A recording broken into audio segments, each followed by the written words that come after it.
Pakistani army was probably more unpopular than ever since 1971.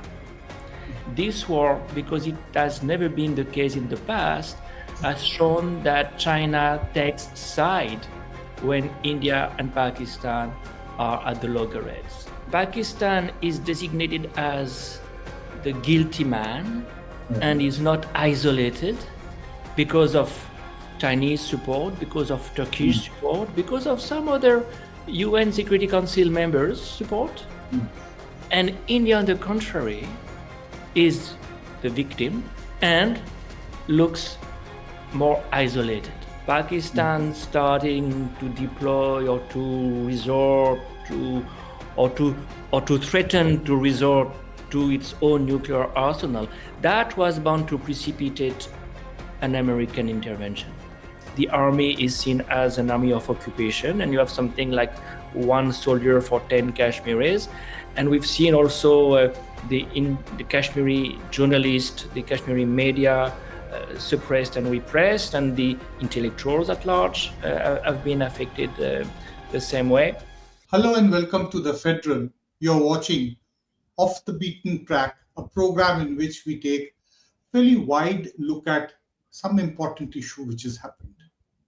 Now, quite without any challenge, without any doubts, the most important event which has happened in India in the last several weeks has been the terrorist attack in Pahalgam, and then followed by India's retaliatory strikes on what was claimed by the government of India as terrorist infrastructure camps in Pakistan. And thereafter, it actually snowballed into some kind of a military conflict between India and Pakistan, which was eventually ended in a ceasefire. And now we are back to where it was.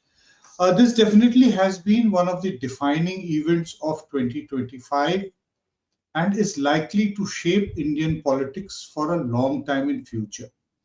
To get a better understanding of how this is going to impact the Indian narrative, I invited Professor Christophe Jaffrelot, who's a noted global expert on the rise of Hindu nationalistic politics and India. He's taken a very keen look on developments in India and on Hindutva politics for the last at least about 4 decades or so. So he has been somebody to whom we have recurrently come in the last few months. In fact, from the time that the show has started, he's featured on our program regularly. And one of the reasons, Professor Jaffrelot, while I welcome you to this program, is that your hawk's eye on Indian politics and the Hindutva narrative. Welcome to this program, first of all, Professor Jaffrelot. It's really a delight to speak to you and get opportunities to learn and look at things in a fresh way once again. So let me start by the most obvious question. Pahalgam and Operation Sindoor. Just to set the tone, how do you think this is going to impact Indian politics, the political narrative? Well, it's bound to impact South Asian politics. And I think the impact that has had on the Pakistani side should also be referred to, because it has made a big impact on the Pakistani side as well. And I will begin with that, if you don't mind, Nilanjan. Yes, no, absolutely, because we need to understand that also. Exactly.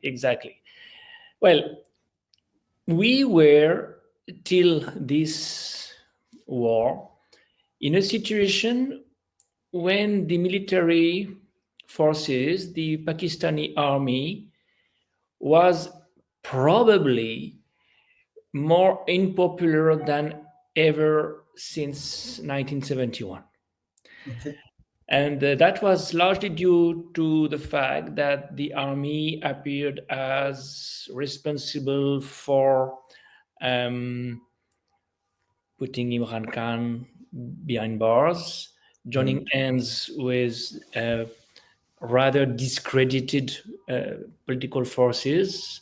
The establishment used to be the word we used to designate the army before in Pakistan. Well, the establishment had started to be the army plus PMLN and PPP. And Imran Khan appeared as the alternative. Okay. So this war has changed the terms of the debate in a big way on the Pakistani side, because the army appears as the savior of the nation.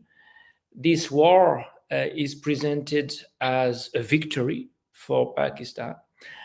And indeed, there is one thing that we could see, and that is also very important for India, and that is the support Pakistan received from China. It is something that has been, to my mind, underreported in the Indian media. China helped Pakistan in many different ways during this war. Of course, militarily, because the equipment came from China and did well. It was probably for the first time that we see Chinese jets that effective. But not only militarily, diplomatically, they spoke out, supporting Pakistan, saying that they were worried vis-a-vis the sovereignty of Pakistan. And last but not least, in terms of intelligence sharing as well. Well, that takes me to the Indian side. Because, and I use the larger picture first. We may go to domestic politics in a moment, but let's retain this international dimension, at least regional dimension, for a minute. Yeah. Well, China and India were converging more and more since, I would say, the budget session of 2024. I mean, the second budget session, the post-Lok Sabha election budget session. If you look at the economic survey that was issued at that time, it was said, well, India needs China economically. We need China because nobody comes in the Make in India program framework. We need investments, we need industry, and we depend so much on Chinese inputs that we have to reconcile ourselves with the fact that the Indian industry needs the Chinese. And that was the starting point that few months later led to this idea that everything was fine on the border side. And in September, the diplomats, including Mr. Jaishankar, considered that this chapter was closed. India and China could talk to each other and work together. Well, this is over. This war makes it very difficult now to continue to think along these terms. And more than that, this war, because it has never been the case in the past, has shown that China takes side when India and Pakistan are at the loggerheads. And that was not true in the previous conflicts. This is a first. A first that has been really downplayed, I repeat, on the Indian domestic side. But for me, this is the number one impact. I mean, for India, the number one impact for Pakistan was the army is back. The number one impact for India is that China has taken side. And in a context like this one, it makes the situation vis-a-vis Pakistan more complicated. Definitely. Pakistan will be well equipped, well supported by China. But it makes also the situation of India vis-a-vis Afghanistan more complicated. There is this attitude relating to Kabul. Yes, but China is doing the same thing much more effectively. How can you compete? And if you look at this in an even larger perspective, we see China in Nepal, we see China in Bangladesh, we see China in the Maldives, we see China in Sri Lanka. If the China that we see in India's neighborhood as an anti-India China, then it makes things even more difficult. So I wanted to begin with this, Nilanjan, because again, it has been, to my mind, underreported in the Indian media. And that is a long-term impact that will necessarily affect India's domestic politics. Right. There is also this, talked about the region, the Indian subcontinent, South Asia, in which China becomes also a player, India getting circled from all sides. It's also very important for us to understand from you at this stage as to, how has India fared vis-a-vis the other countries, especially the Western powers, in this entire conflict. It has been said that India, despite its position, could not really get support of the Western countries into condemning Pakistan for whatever happened in Pahalgam. Yeah, Even afterwards, that's a very important point, and in fact, it supplements what I have just said. Paradoxically, Pakistan is designated as the guilty man, right. and is not isolated because of Chinese support, because of Turkish support, because of some other UN Security Council members' support. And India, on the contrary, is the victim and looks more isolated without so clear support in the UN Security Council, in the IMF, and even in terms of diplomatic declarations. Who comes in support of India after this terrorist attack? Very few countries, and somewhat reluctantly. And when you look at the first reactions in Washington, you have a real, I would say, restraint, saying, oh, India and Pakistan have to sort it out themselves. So you have to wait for attacks on some nuclear installations, for seeing the White House changing completely its attitude. Without this, the kind of, I would say, neutrality, passive attitude of the rest of the world might have well continued. So this is certainly something to scrutinize, and it's one of the reasons, of course, why so many delegations are sent from New Delhi over the world, because yes, there is a real problem if the different countries India considers as friendly do not intervene at all and do not support India in such a context. There is a need for explanations. Yeah. Right. I'll come to this issue of India have sending out these delegations, the 7 delegations, which have come after a while. I first want to understand this entire issue over the ceasefire.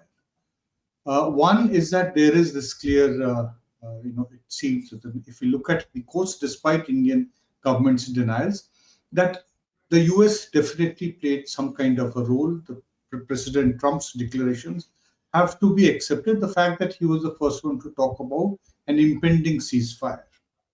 How do you make out the fact that America has possibly played a bigger role on an issue which was considered to be strictly in the bilateral domain by India all these years, especially after the Shimla Agreement? Yeah, well, that's clearly another, I would say, innovation, novelty. Well, a novelty, a new situation taking us back many decades back in history. Well, there is a debate about who talked first, who decided what. Well, if you go by the chronology, there is hardly any doubt that it is Donald Trump's tweet or message on X that says ceasefire has been negotiated and I played a role in it. Well, this is completely unprecedented. The two belligerents have not even said a word when a third party declares, I did it, game over, mediation. That's really a completely new development. And secondly, of course, The implication is what? Is that it's not anymore a bilateral issue, Jammu and Kashmir.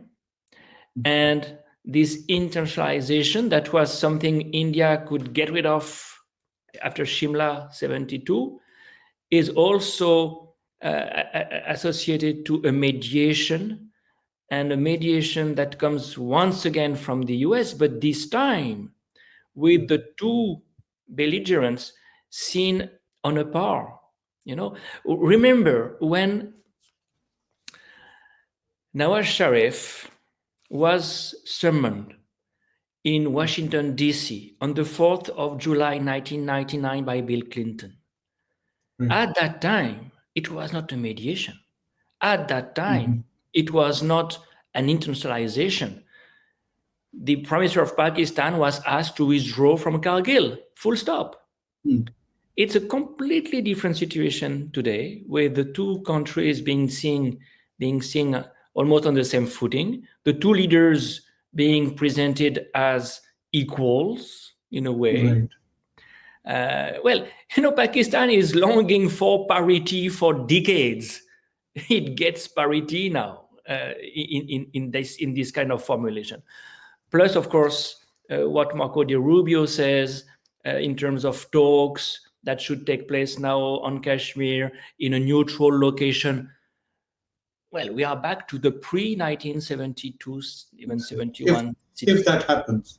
If that happens, of course. No, it will not happen. There is no way India can accept that. Exactly. But the discourse of the US shows that they have not interiorized what India thought was now taken for granted.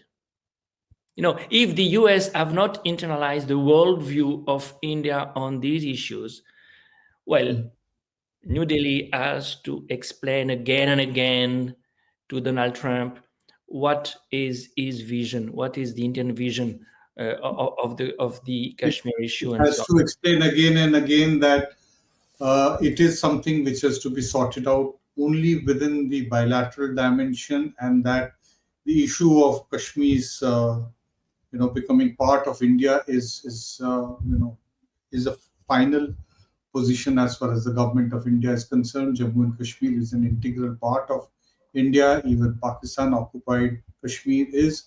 There are seats reserved in the State Assembly for that region. All that has to be explained, which President Trump may not.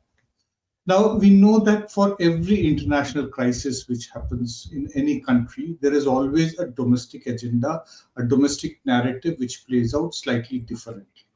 What you have presented so far within the region, India's isolation, India not being able to get very much of support from the rest of the world. But within India, what is your assessment of what these two incidents, Pahalgam terror attack and Operation Sindoor, and the various conversations which have happened around it, how has it impacted the Hindutva narrative in India and Mr. Narendra Modi's personal popularity? Well, it's a little bit too early to my mind, but my assessment today is that there was an attempt at repeating Balakot, repeating what had been such a successful operation, not only or not primarily in military terms, but in political terms. There is no doubt that the post-Pulwama reaction had made a strong impact on the public opinion of India, and in the context of the 2019 election campaign, it was completely changed the narrative. Yeah. It was a game. It was a game changer, indeed. Game changer. Yeah. And I would not be surprised if there was an attempt at repeating that. Certainly, there was, and it is still continuing. Exactly. Now, to repeat something like that is not so easy. First of all, the context is completely different. It's not an election campaign. Number two, well, we have Bihar. Yeah, certainly. And it was probably part of the equation, certainly. But no, BR is not in 2 months. BR is in many more October, months. So we'll September, see. October. We'll see whether it's still working then. But it might have been one of the variables factored in for sure. But what I mean by it's not so easy to repeat something like Balakot is you can't do the same thing. If you do only the same thing, well, it's like a kind of piece repetita. You have to do more. When you do it again, you have to do more. And Yes. they have Every and time they have you have to done, do more. and they have done more. Striking 9 locations, that's much more. But And striking locations, sites which are not in POK, but in Punjab, the heart of Punjab. that's a different story also. So they have done more. But when you do more, you have also to be careful about where is the red line. And to attack Noor Khan, to attack the place where nuclear weapons are supposed to be stored, that was, to my mind,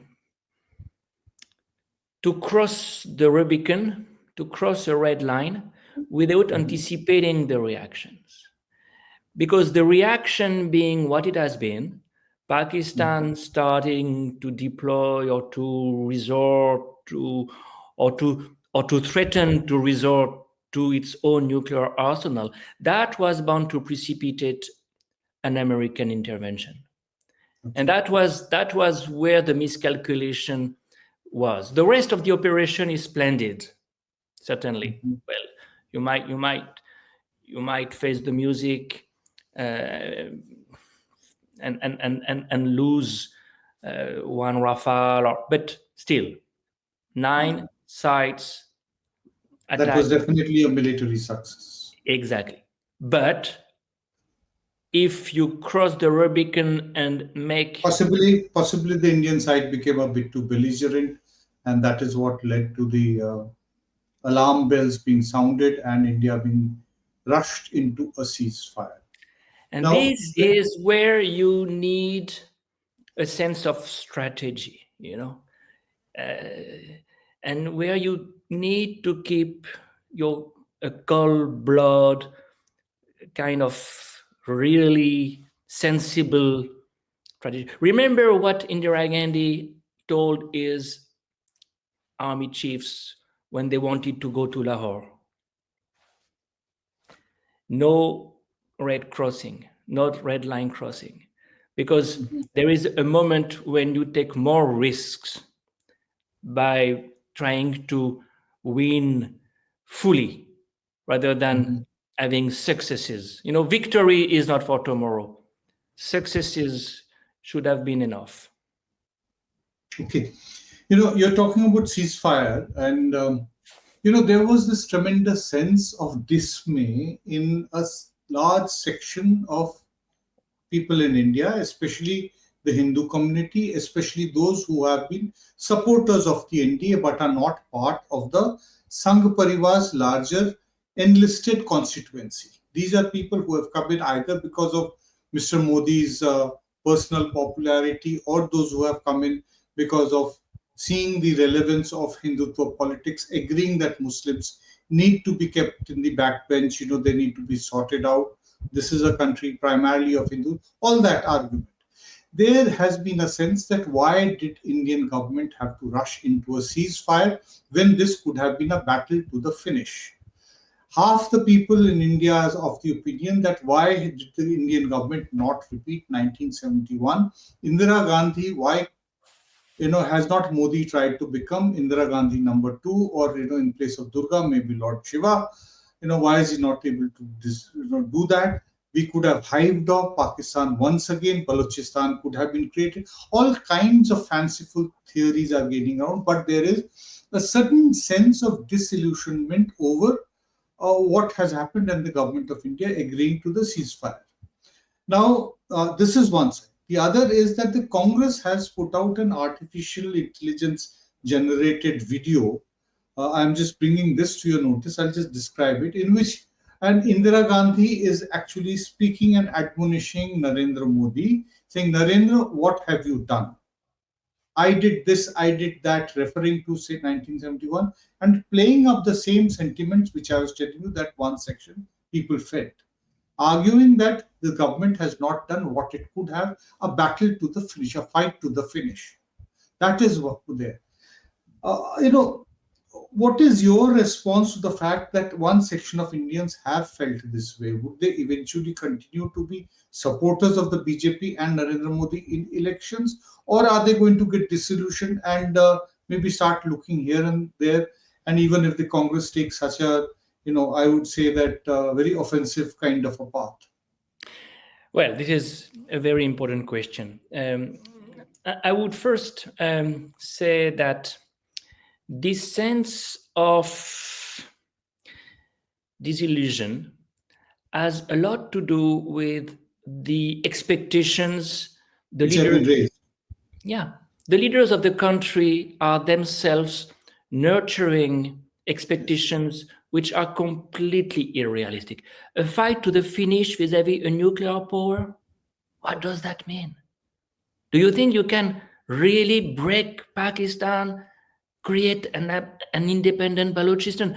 This is complete fantasy. And of course, when you foster this sense of fantasy by being almost excessively belligerent, and also there is this sense of hysteria that the media are, of course, also cultivating. When you expect so much, you can only be disappointed, and this is really counterproductive for the BJP to play that game, because they are bound to create expectations they will never meet. Now, will the BJP supporters who are disappointed, disillusioned, leave BJP, stop supporting BJP?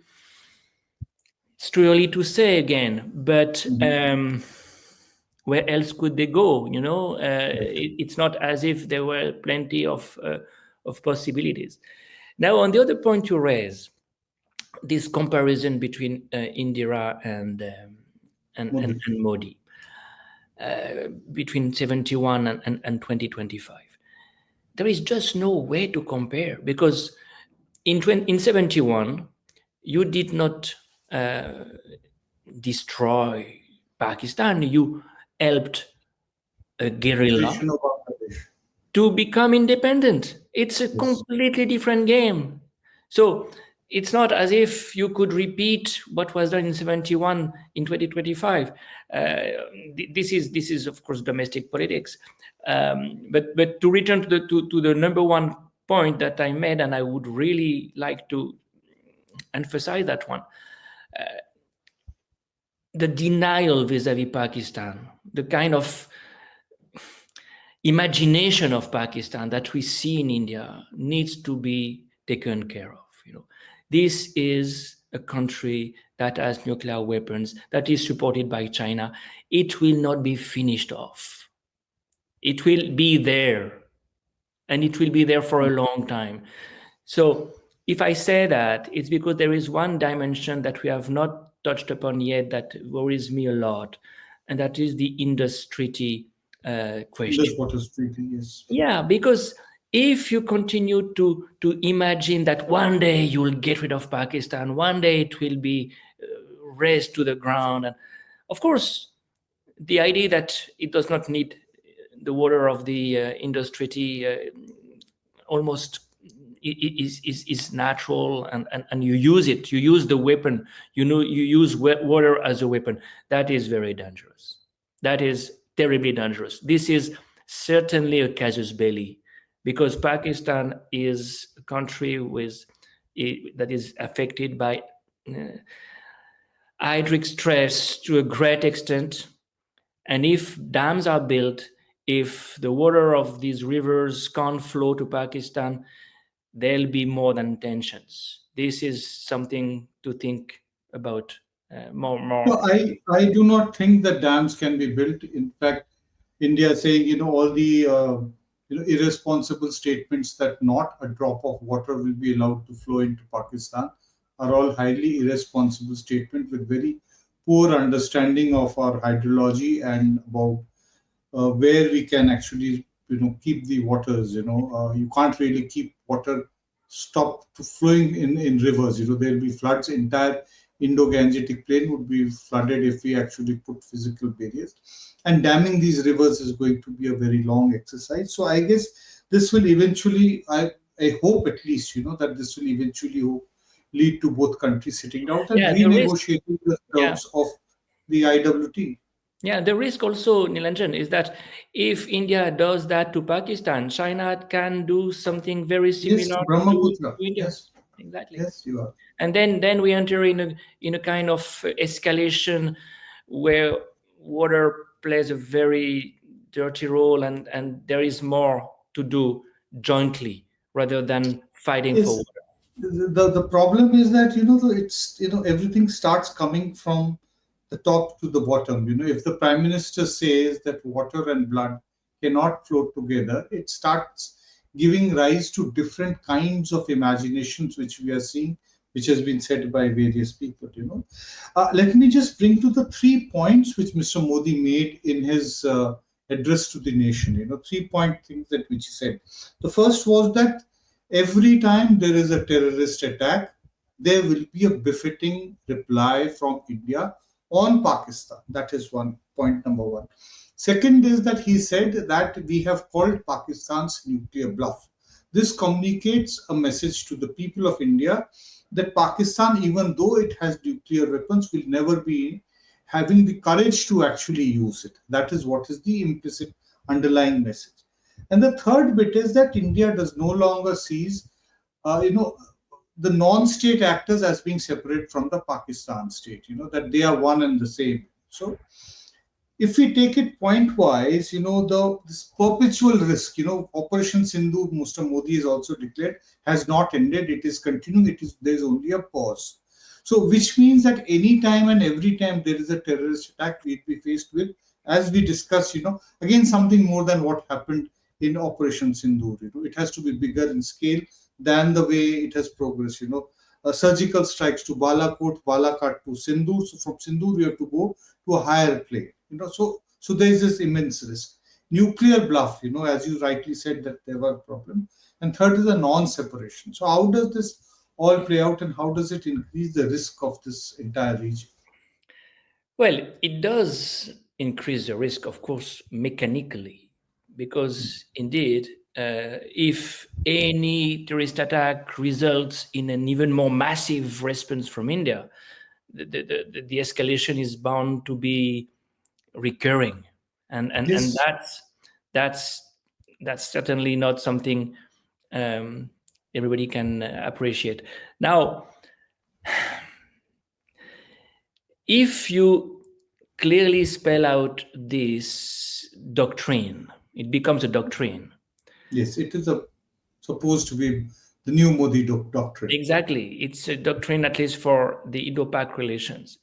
Well, Pakistan will certainly get more ready, more prepared next time, and China will definitely help Pakistan to be more equipped, and therefore the escalation can be even more damaging on both sides. That's, I think, something that will create a kind of constant state of war if we have more frequent attacks and more frequent retaliations and more frequent escalations. We change even the political regime if that happens. You militarize your state, you militarize your society, you become an Israel. That's exactly what Israel does. Anytime there is an attack from outside, there is this kind of retaliation, massive, and that's one scenario that is absolutely horrendous.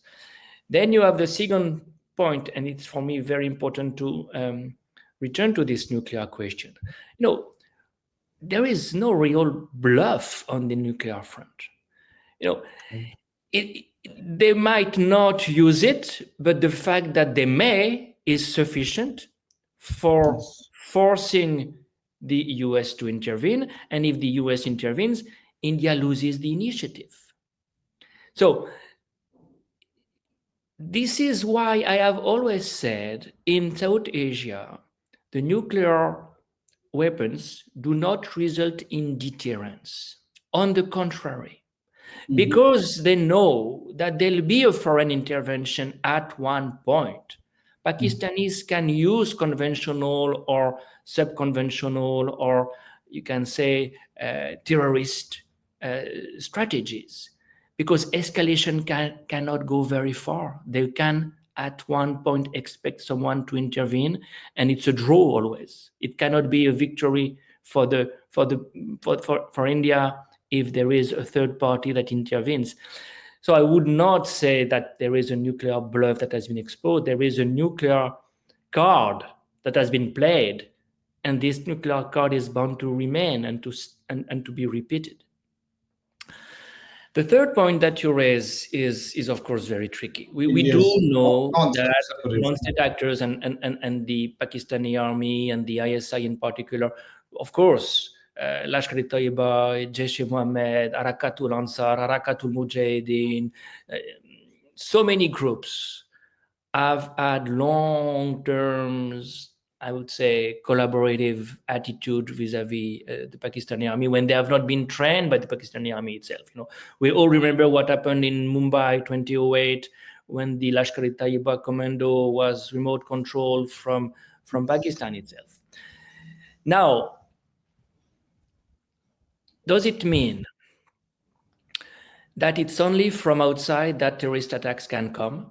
Number one, when you do not have such sophisticated equipment as the ones which was used in Pahalgam, you do not necessarily need the support of a foreign country. So that's something to systematically keep in mind. And secondly, how do you demonstrate this collusion? How do you hold a nation state responsible for a terrorist attack without some evidence, some piece of evidence? This is probably why the UN Security Council, when it had to look at this issue, preferred not to mention any group, not to do anything. So India has to work on it. If you consider that any terrorist attack is supported by the state of Pakistan, you have to bring some evidence around the table. Otherwise, the rest of the international community, will not be fully supportive, and that's what has happened recently. So that is what has happened this time also, that there has not been full support, against on India's position that this is all being done by Pakistan. There's also this question, I think it is important to discuss and hear from you, that at the root of all this is also a political problem which is specific to India. Within Kashmir, there was a militancy, and the door was opened for Pakistan to come and intervene because there was a certain political basis for the situations in Kashmir from the time of, right after independence, especially from the 1970s and particularly in the 1980s, the 1983 elections that we keep on talking. Of course, the BJP was not in power then, but it was the Indian state, which was there. So till the time the political process is not restarted, there would possibly be a bit of a deficiency as far as, tackling these problems, preventing terrorist strikes, and then ensuring that the situation with Pakistan does not enter into a spiral and, move towards which direction one really does not know. Yeah. No, this is, for me, the heart of the matter. With abolition of Article 370, with the transformation of Jammu and Kashmir into a union territory, a process of quote-unquote normalization was supposed to take place. And this is why statehood was an important point. restoration. Exactly, and this is why so many tourists were invited to visit the state, because that was now possible. And normalization meant more tourism, more, if you Economy want, doing well. yeah, as if indeed militancy was Over. something of the past. It was not, and we did know that there are disappearances. There is a lot of resentment, because the bureaucracy has been de-Kashmirized in a way, in a big way, because the army is seen as an army of occupation, and you have something like one soldier for 10 Kashmiris. And we've seen also the Kashmiri journalists, the Kashmiri media suppressed and repressed, and the intellectuals at large have been affected the same way. So we are back to the big divergence in terms of interpretation. BJP has always considered that Kashmiri separatism was due to the kind of autonomy, special status Jammu and Kashmir got. And if you remove Article 370, you remove separatism. Okay. The alternative is, of course, well, in fact, Kashmiris could never get any practical autonomy. In fact, New Delhi has continuously governed from a distance, and we should give them the real autonomy to see whether they can return to the Indian Union in a full way. And that's why they are asking for the statehood to be returned to them. This is what the National Conference is asking for instance. So you have these two positions. And by the way, I should make it clear for those who do not know that when you lose your statehood, when you become a new territory, you also lose control of your police. The police reports to the New Delhi. Not to the chief minister, but to the lieutenant governor, and then through that, the home ministry. Which makes a big difference, which makes a big difference. So now, if there was a debate that could take place in Parliament and elsewhere in India, the question should be, we've tried normalization by abolition of Article 370. What we've seen recently should probably reopen the question. Have we succeeded in normalizing Kashmir after so many years? If not, shouldn't we change the strategy? Shouldn't we return to the statehood situation of pre? At least statehood, if not restoring 370. Exactly. Not only 370, statehood. Statehood is so important. Statehood has become very crucial, because then you give people more power through, people meaning the Kashmir government, and at least the control of the police. So I think it is a very major step. But I don't see this debate. I don't see this debate going on, Nilanjan. Yes, I am also not very optimistic about it. The way, having seen the BJP not willing to look into its past decisions and reviewing them, even after so many years, nobody is willing to properly critique even something like the demonetization, for instance, which was actually not a political decision. It was something which happened in the economic realm, but they're not willing to deeply critique demonetization. So one doesn't expect really this to be happening as far as Article 370 and the strategy that has been opened. There is one particular sentence, which in our previous conversation several months ago in December 2024, we had a conversation in which you referred to that Indian politics has always oscillated between Hindutva and caste politics. This came back to haunt me because just a few days before the government of India launched Operation Sindoor, and a few days after the Pahalgam attack, by which time it had firmed up its mind that it is going to react and going to target Pakistan in some way. Possibly the military had not worked out the details, which eventually led to the strike on the 9 sites in Pakistan. They ordered the caste census. Is there any connection between what was happening Pahalgam, Operation Sindoor, and ordering the caste census, and how does this alter the Hindutva narrative and the Indian political narrative also? Well, the connection might well be BR election. Okay. We have in office for many years now people for whom power is an end in itself. Power is a zero-sum game. All Yes. elections have to be won. Each and every election has to be won. By the way, when he was chief minister of Gujarat, Narendra Modi was canvassing for local elections, municipal elections. Right. Municipal elections as well had to be won. So you That's have right. to win elections at any cost. And we saw that in Maharashtra, we saw that in Haryana. So if there is a link, it can be that one. Both phenomena were overdetermined somewhat by the BR elections, but of course it's more clear for the caste census because BR is a caste conscious society, much more than any state probably. Nitish Kumar has already issued a caste census, so at least he will be in a position to say, you see, I'm not partnering with a party that is against the caste census. It is asking for a caste census as well.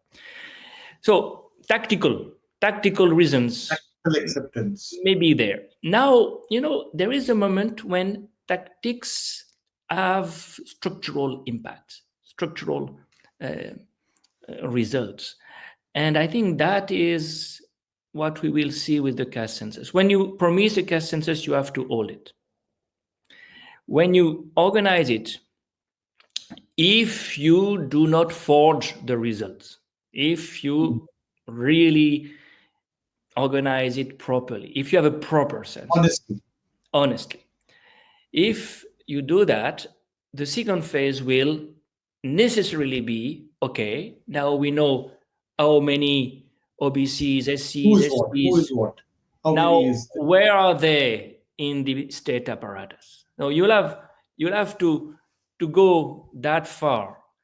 And once you start doing that, you shift the narrative. And this is exactly what VP Singh did with Mandal. He shifted That's right. the narrative, making it the focal point of political debates. And the third stage, because you have the tactic, you have the policy, and then the third stage is social change. Because, post-Mandal India is definitely different. We've seen so many OBC-based parties, Samajwadi Party, RJD, even BSP at that time coming up. Well, the moment the narrative focuses on caste, there'll be new caste coalitions, there'll be new caste-based parties, and this And there'll be a tension. challenge to Hindu narrative.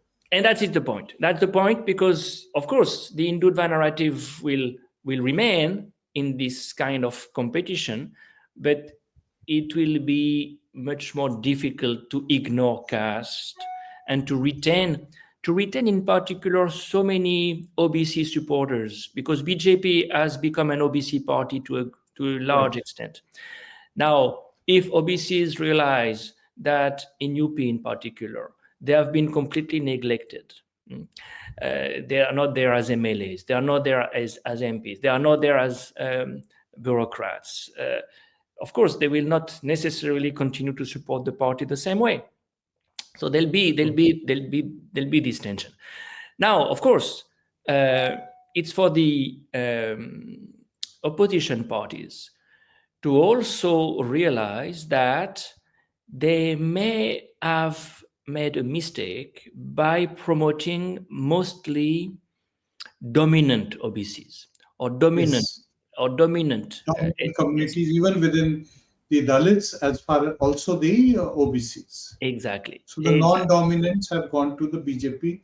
In the last 11 years, we have seen that Yeah. a lot of non-dominant communities among the OBCs and the Dalits have gone and supported the BJP, which we have seen.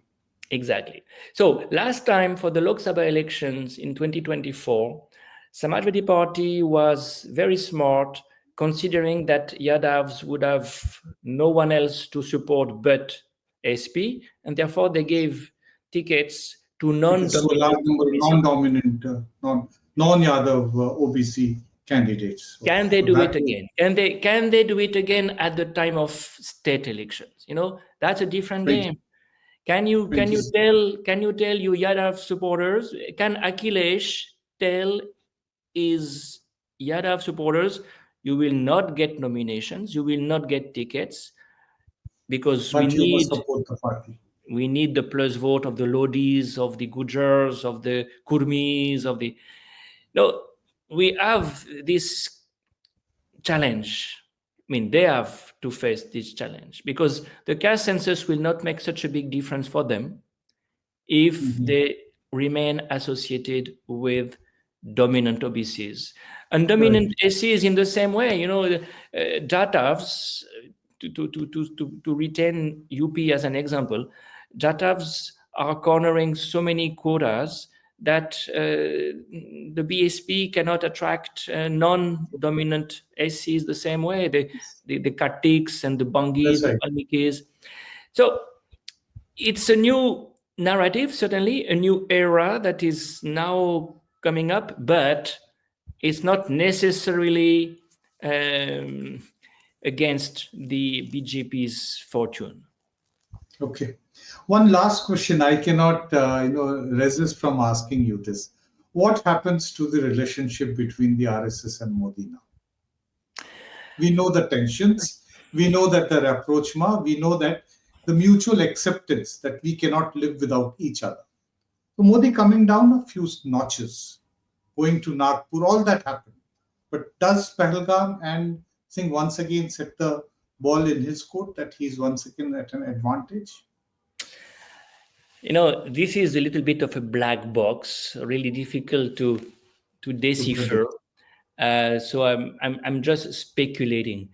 My sense is that the balance of power has shifted in favor of Narendra Modi somewhat structurally, and it will be very difficult to regain the margin for maneuver RSS used to have vis-à-vis BJP till he has really a knee on the floor, and we are not yet there. We are not yet there until he leaves the scene, probably. Now, for me, the big question is: once he leaves the scene, can RSS return to the status quo ante and be the kingmaker again?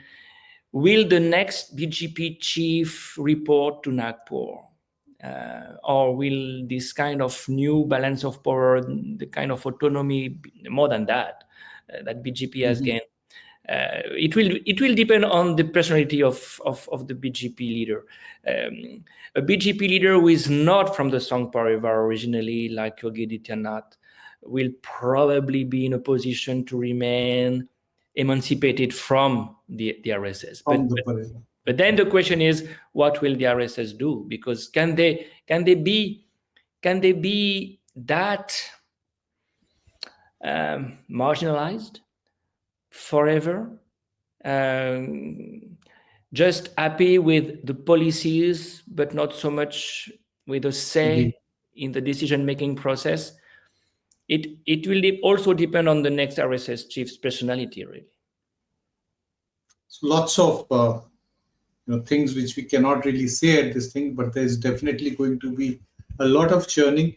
Well, thank you, Christophe, for having spared time and actually so meticulously taken us through this, Pahalgam and Operation Sindoor in a way fundamentally alters the flow of Indian politics and the Hindutva narrative in particular. We will, of course, be able to say a bit more definitively in a few months how this is flowing. So at that time, I'll again come back to you and once again bother you to Please. please join on this program. It's pleasure. Thank you so much. You're welcome.